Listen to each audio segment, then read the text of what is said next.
Good morning, everybody, and this is your S&P 500 day trade setups for today. So we got the breakthroughs, double bottom in play, and I have a feeling we are fairly close to the double bottom target. Just get that in place, and then we will just look to the left to see what that lines up with. So that's our double bottom target, and if we scroll left, we're going to have to scroll quite far back. You can see that it lines up with pretty much nothing. So let's just get that target in. Well, I suppose if we adjust that to there, that's fairly close to double bottom target, and you can see that's the low of this previous double bottom.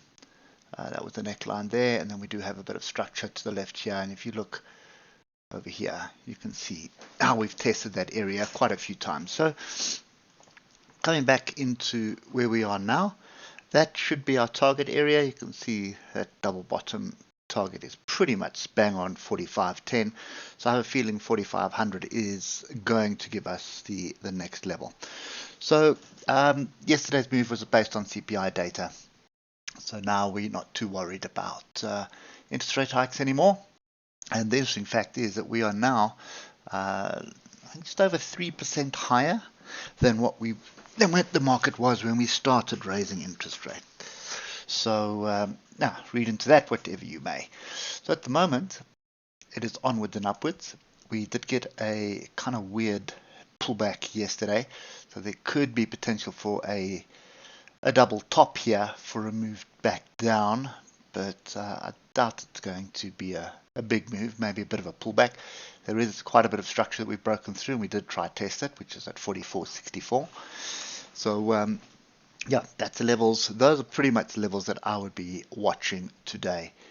So nothing changes here in the 3 hour, and nothing really changes on the hours either. So you can see we had a big move with the data and the big pullback, tried to come back and test some structure here. That didn't materialize. We don't quite have diversions yet, but could be flat top triangle, although flat top triangle at the top of the move, not really my thing. So I would definitely be looking for structure, and at the moment the only real structure we have which is coming into play after hours is that. So that is at 44.85. I don't think I'm willing to bet on that. So there's your flat top triangle, but it's, as I say, it's at the top of a move, so I take that with a pinch of salt. And that's the only bit of structure there is, to be quite honest. I don't see anything else. So break of this triangle formation to the downside is going to bring lower levels into play. So let's just have a look at this. So first and most logical one is going to be 44.64.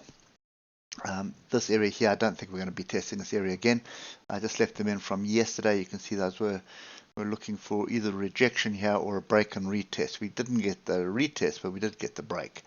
So that was, as I said yesterday, we're in an upward trend, so be wary of going against that trend. So if we do, yeah, so I think there's only two options here. The first one is down here, 44.64. So if we do have a pretty big move down, we've got more data coming out today, and some earnings come out today, nothing really important. I think that really kicks off tomorrow and Tuesday. And then you have this area here which could offer some support, and then there is another little level which would also make sense. So the one that I'd be paying attention to this morning is 44.82 and 44.85. Those are the two areas that I'd be looking for a pullback into for a continuation to the upside. And as I say, that is your target area up there. So that is 45.10. So 4500 will definitely be some sellers sitting there, but that would more than likely just push it back to come and test some of the structure here for a move up. So that's kind of the way I'm looking at this today. Pay attention to these levels, are quite close to them, so I wouldn't chase it now. And I'd be a little bit skeptical about chasing it during the European session. I think you should rather probably focus on the DAX then. wait for the structure. There is data today, so there's a jobs number today, so that could also impact us as well. So we're looking to build a base here, and then we're looking to get moving up to 4,500, 4,510, and ultimately 4,520. Anyway, that's it for me today. If it helps, drop us a thumbs up and leave us a comment, and we'll catch up with you tomorrow morning. Cheers for now.